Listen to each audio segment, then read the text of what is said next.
That was really beautiful. That song makes me like all a little, I don't know. Then it makes it's like, and it's Mother's Day and my mom's not here. You know what I'm talking about? So, Ben, could you pull up my first slide? So today is Mother's Day, and we celebrate our moms. This is my mom. On her 80th birthday, it was a super happy weekend. All her siblings were still alive, and they were all here.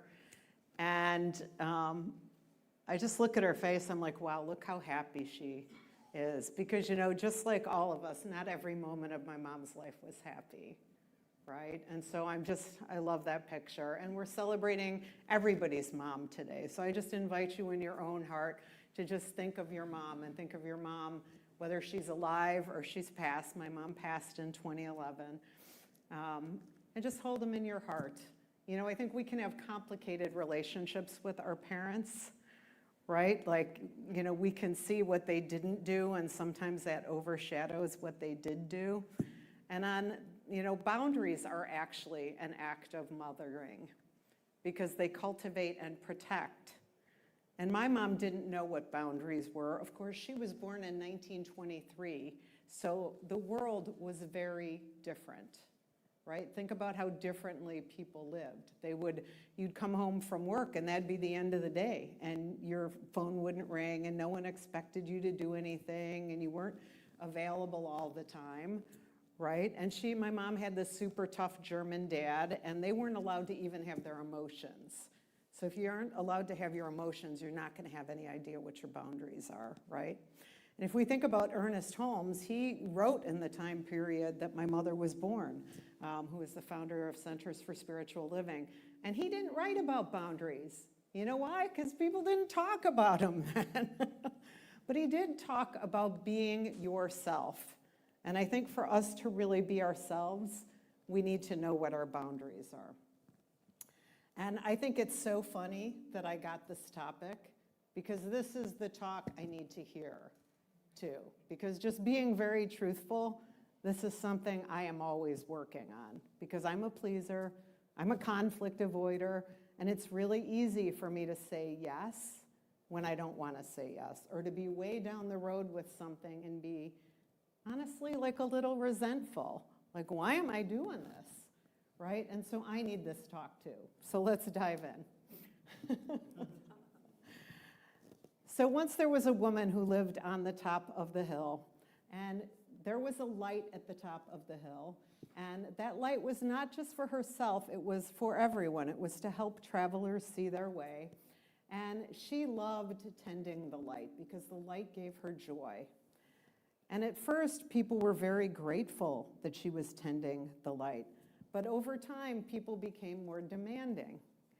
Turn the lamp brighter, put it closer to my house. Keep it lit even when the storms come. Don't you know how much we need this light? And what happened over time is she felt guilty, so she worked even harder. And she put all of her oil into the lamp. And eventually, all her oil was gone, and the lamp turned dark. And when the lamp turned dark, she wept. And then she heard this voice in her head that said, the light is divine, but the oil is yours to steward. And so she realized that the lamp was meant to shine from her own fullness. It wasn't to shine from her sacrifice. So she started to do things differently. She tended the lamp when she was rested. And she refilled her own oil before giving light to others. And she trusted that people had their own light that they were carrying around. They had their own little lantern. And as she honored herself, the light shined even brighter and it spread out even farther. And that's really a great example of boundaries, isn't it? And you might relate to the story because we're responsible for our own oil and our own light. Nobody else can do that for you. And you might have been taught that taking care of yourself is selfish. Anybody grow up with that? Or that love means sacrifice, right? And so as we go through and talk about this topic today, I just really want to invite you to notice the beliefs that are coming up for you about boundaries. And the reading that Gordon did for us is from Iyanla Vanzant. I don't know if anyone's familiar with her, but she was first popular around the time I got divorced from my prior husband, and I read every single book she wrote because she talked about how she was finding herself again.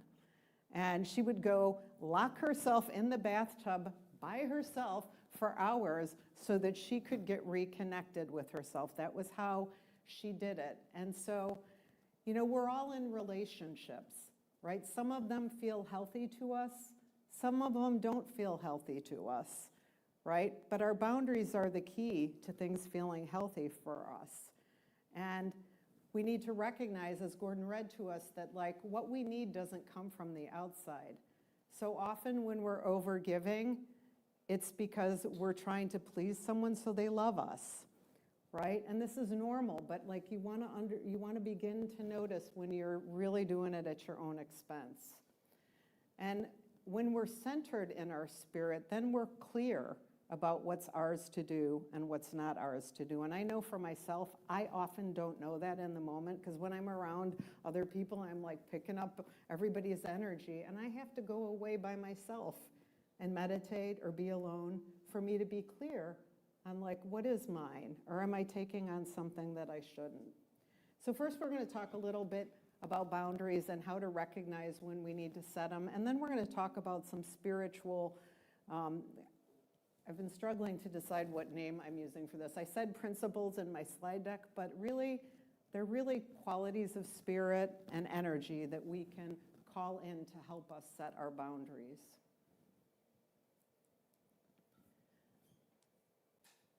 Okay, so, my slides are not advancing here. Bear with me here while I get my act together. So Reverend Mark talked about belonging last Sunday. And Brené Brown teaches us that true belonging doesn't require you to change who you are. It requires you to be who you are, which is beautiful. And daring to set boundaries is about having the courage to love ourselves even when we risk disappointing others. And she says, clear is kind, unclear is unkind. So as we think about boundaries, we want to think about boundaries actually as bridges to belonging. We want to think about them not as separating us, but as if I can show up and I can tell you what I need, right? Just in a kind of a neutral, not demanding crazy space we can get in our relationship, right? Then I feel more connected to you, right? And if you can do the same with me, it cultivates belonging. And so Henry Cloud says, boundaries are where you end and another begins. They protect your responsibility for your own feelings, your own actions, and your own choices.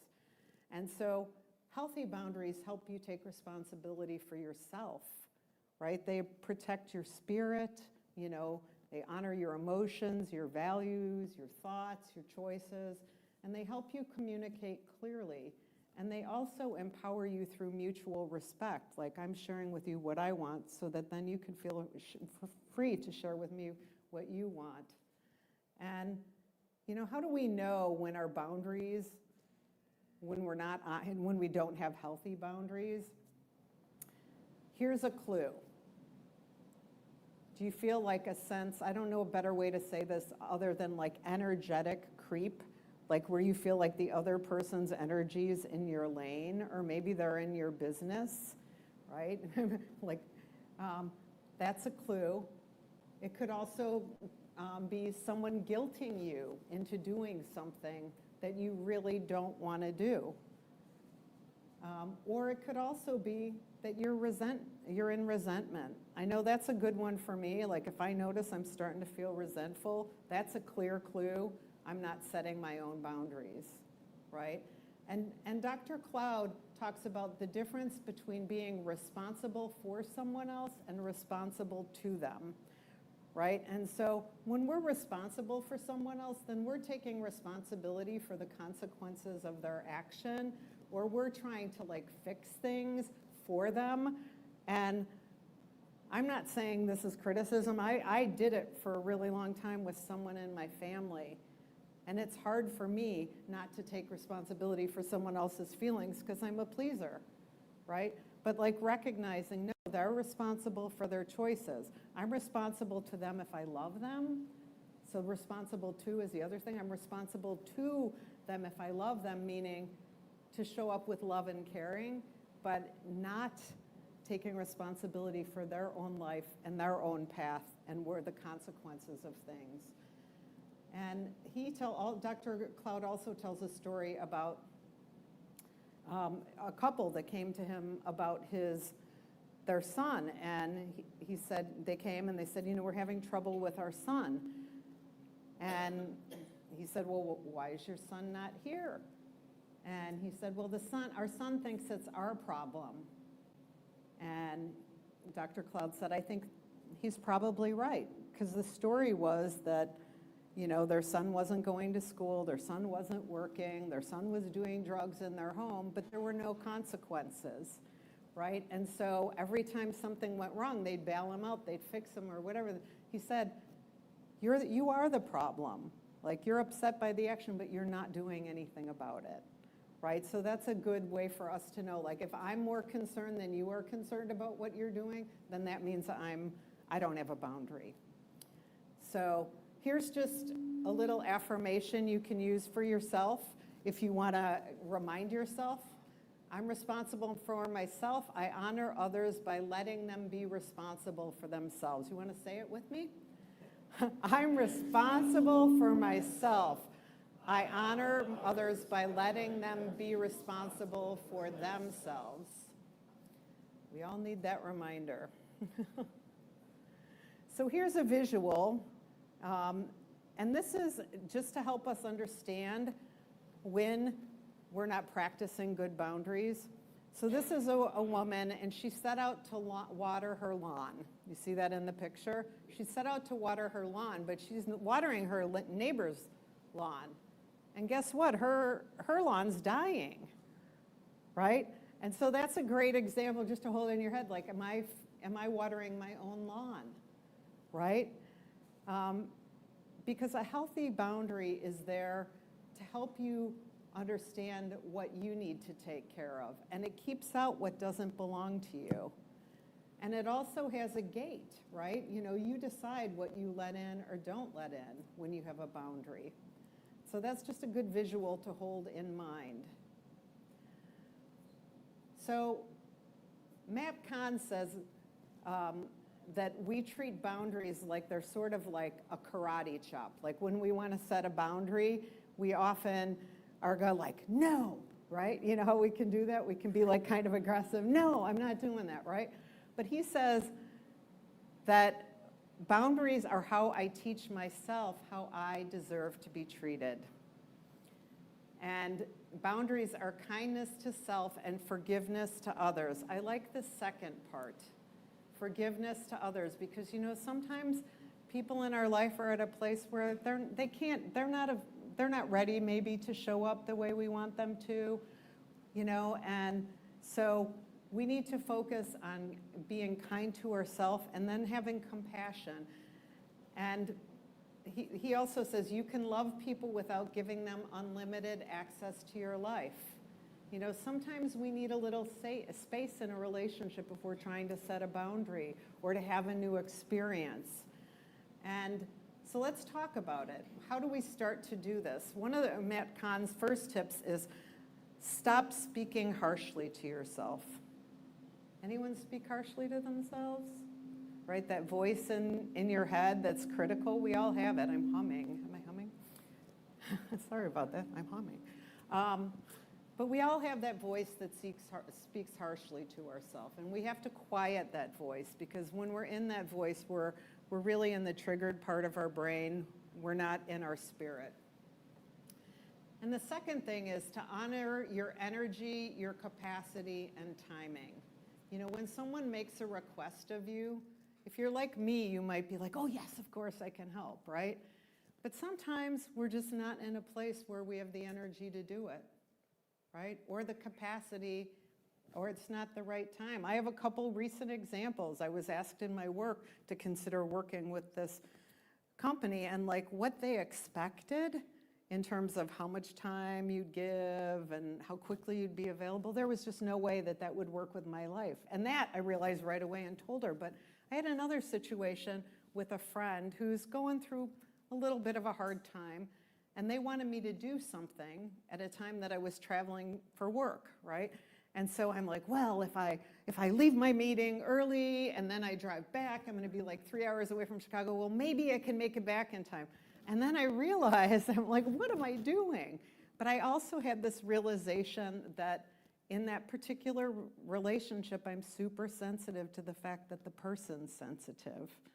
And I know if I had just said, hey, you know what, I really can't do this right now, they would have been okay with it. But like me, I'm the one who couldn't say it, right?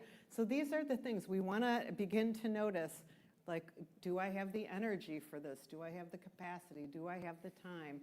And you know, when someone asks you, it's perfectly okay to tell them, I need to think about it. Because if you're like me, I don't know how I feel in the moment, right? I got to go sit with it. And that's okay, because you need to give yourself time to sit with your spirit. And also, you know, be gentle with yourself about any needs that you have that aren't being met, right? We all have them. We have them in relationships. We have them, you know, everywhere, right? But be gentle with yourself about that. If you are feeling sad that you have an unmet need, that's a great opportunity to just get reconnected to your spirit and to say, like, what is this need telling me? What does my spirit want to say to me? And then when we begin to connect to our spirit, we start to get more clear about our yes and no when we listen within. And you might say to yourself, like, wow, I'm a nice person. I need to do this. If I don't do this, I'm not nice. But Brené Brown in her work said the most compassionate people were the most boundaried. And Dr. Cloud reminds us that boundaries are not getting someone else to change. They're about making it clear what works for you. And so if you think about even a boundary is spiritual, because everything is consciousness. We teach that, right? Everything is consciousness. So when we set a boundary, spirit responds to that. You know, I say yes to more of this, and I say no to that. But we want our energy focused on our yes, right? Not on our not this, you know? So, and I guess one other thing I want to say is, you know, sometimes someone might respond poorly to you setting a boundary. Has anyone ever had that happen? And it's so hard, isn't it? It's so uncomfortable, but that doesn't mean you shouldn't do it, right? And Don Miguel Ruiz says, you know, if someone has a bad response, don't take it personally, right? If you're disrupting a pattern that you've had for a long time, like, I'll just own it. I had one of my nephews live with me for 5 years, and I would jump in and save things. If I was worried about how he was doing, I would jump in and I would try to fix everything for him because I was terrified what would happen if I didn't. I mean, I'm just being real here, you know, and some of my colleagues that I work with are like, yeah, you have to stop doing that, right? Like, you have to treat him like he's competent, right? And I had to, you know, go talk with my sister about it and say, we both do this, so we have to stop. You know, we're not actually helping him, right? But I was in his business, right? And it was hard at first. Like, when I asked him to move out, I felt pretty terrible about that. I'm going to be honest, I felt pretty bad about it. But you know what? He went on and he met his wife and he's doing great, right? So, like, what was that in me that thought I knew better, right? So we have to trust that spirit is taking care of the other person just like spirit is taking care of us. So let's talk a little bit about some spiritual, I called it spiritual practices, but really these are spiritual qualities or energies. And this is based on theosophy. Master Ragosi is the person who actually taught this, if anyone knows who he is. I sometimes play around with some tarot cards and I get this guy's face all the time and I'm like, I better go understand what he teaches, right? Because he taught theosophy. And so the first energy, I'm going to call it an energy, I like that word for that, is divine power. So divine power, God is all there is, right? There's a power and a presence and we're part of it, right? But when we're connected to divine power, then we have the inner strength to stand in truth, in our own truth, without force, without forcing anything and without being fearful. And we can also be in the energy of right action, like not letting our ego drive the car, but just really surrendering to show me what right action looks like here, right? Show me how I would be acting if I trusted that. And when we trust spirit, then we're confident, right? We're accepting responsibility for our own life and doing in our practice, we're affirming what we're calling in. And it also gives us clarity, right? When we take the time to connect either through prayer or meditation, we usually come away more clear. So this is the presence of the divine expressing through you. And in New Thought, we teach that divine power is the individualized expression of spirit acting through you, acting through your consciousness. And as we think about boundaries, it's to affirm your own value and take action in alignment with that, to use, universal law, universal spiritual principle to practice that. And we can affirm this to ourselves in our prayer, in our meditation, by saying something like, I choose to honor my path with strength and grace, right? It's really drawing on this power to honor our path. So I'm going to ask you to say it along with me, okay? I choose to honor my path with strength and grace. The second energy is divine love. Unconditional love. We say that in our mission and vision. But unconditional, spirit is always loving you. We say that love is the self-givingness of spirit.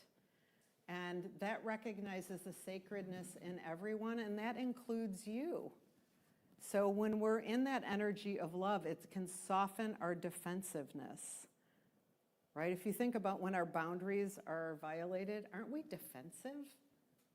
I am. I don't know about anybody else. I'm defensive. And then I can draw on that to set my boundaries and not guilt the other person or blame the other person. If I'm upset, that's on me. It's not on them, And it's not self-sacrificing love. It's more I care deeply about this, and this is what I need to say to be true to myself. Right? And I love this quote by Master Ragosi. His first name is just way too hard for me to say, so we're just going to call him Master Ragosi. True love does not enslave or abandon. It empowers and frees all beings to walk their sacred path, because everyone's on their own path. It might not be the same as yours. Some people are on our path our whole life. Some people are on our path for just a season of our life. Some people are on our path for a particular reason. Maybe they're the person who brings us a lesson in our life that we really need to learn. But when we are focused on the divine love, we know that we're always okay. So I want you to affirm with me this affirmation here. I honor the light in you, even as I honor the light in me. Let's just do it again. I honor the light in you, even as I honor the light in me. It's beautiful. And the last energy, the last divine energy, is divine wisdom. This is that still small voice that you hear when you get quiet. And it allows you to discern the most loving, best course of action. That's what that voice does. It's your truth. It's going to tell you, this is enough. I've had that voice say to me, this relationship you're in, it's complete. Just out of the blue, you're sitting there no, you're complete. This contract's done, right? So we want to take the time to cultivate this this voice. And it also helps us to be compassionate in our interactions with others, right? Like just a higher wisdom, like show me the greatest good for all concerned in this situation.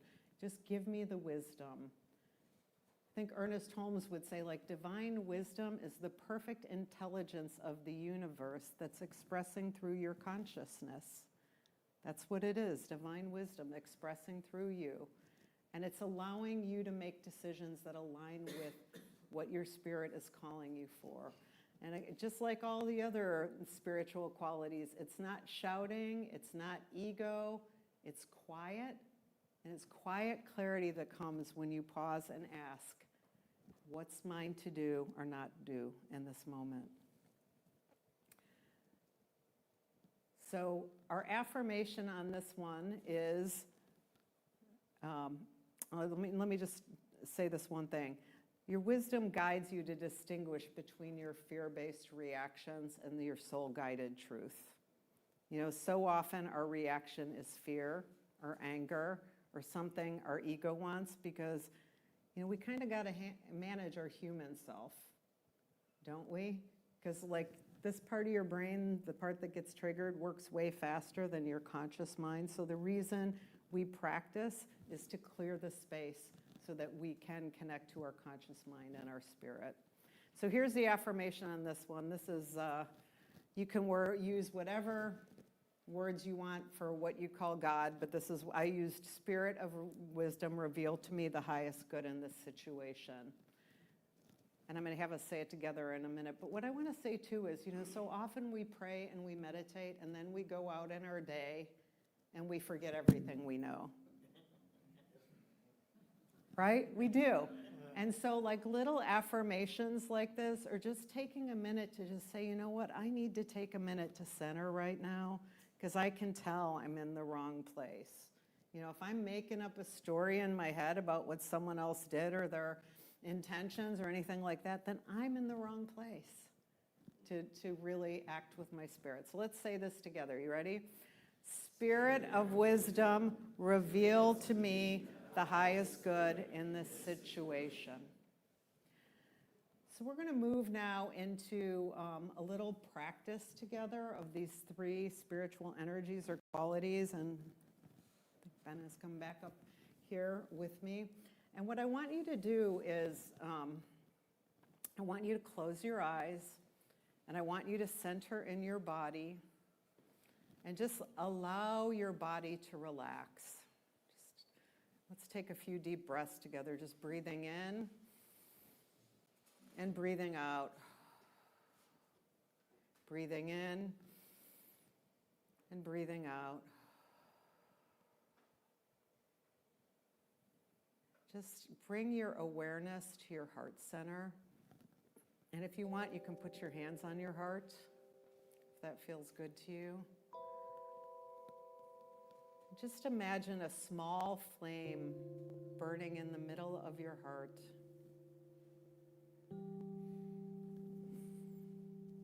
And feel the energy and the warmth of this flame. Your spirit, it's your spirit. And in this flame, I want you to imagine that on the left side, part of the flame is blue. This is the blue flame of divine power. It's strong.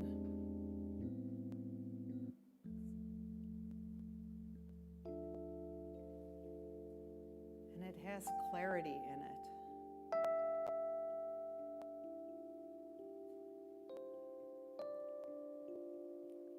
And then on the right side of your heart, I want you to imagine the yellow flame of wisdom. It radiates like the sun. It's warm, it's steady, it's illuminating your path. And it's giving you insight, clarity, and understanding.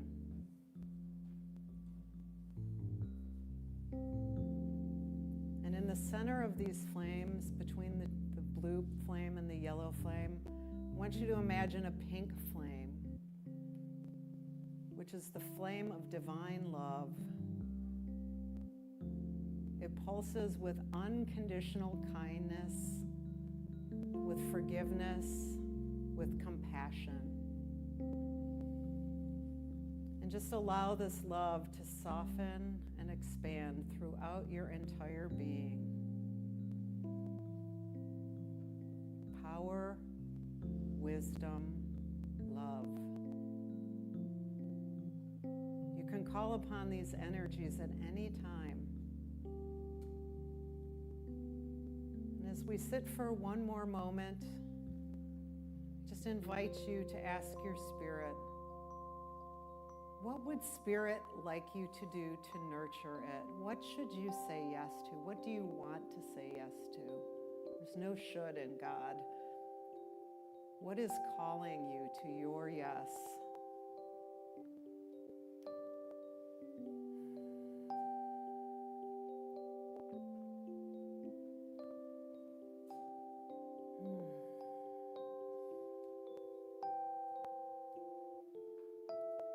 And what is Spirit asking you to say no to with love and clarity?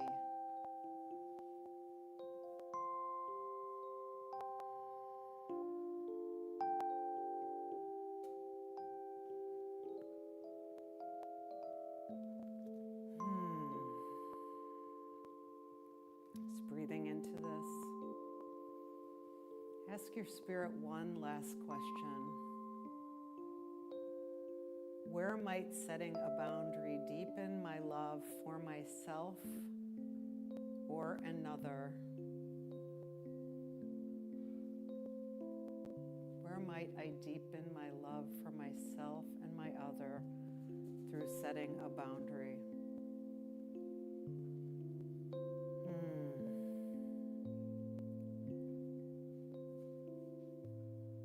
And now I want you to imagine the three aspects of the flame, the blue, the gold, and the pink, that they are just moving together in your life as one flame.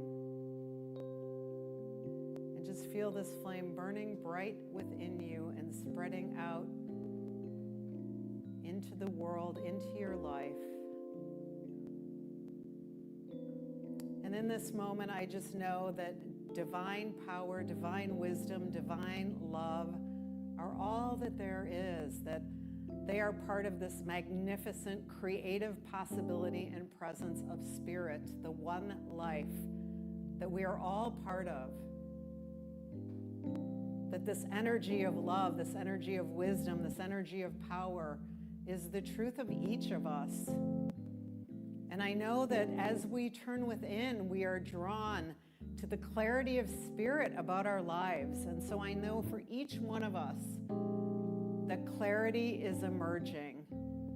And that what emerges from a boundary being set, a divine yes, is energy, joy, peace, love, happiness, deeper relationship, deeper connection. This is what I say yes to for all of us. And I just know that Spirit supports us in saying yes to this sacred space, to our own sacred voice, and to a higher expression of life in, as, and through us. This is what I'm saying yes to on all of our behalf. I'm grateful for this. I know this prayer is fulfilled, and with so much gratitude, I simply say, and so it is. Amen.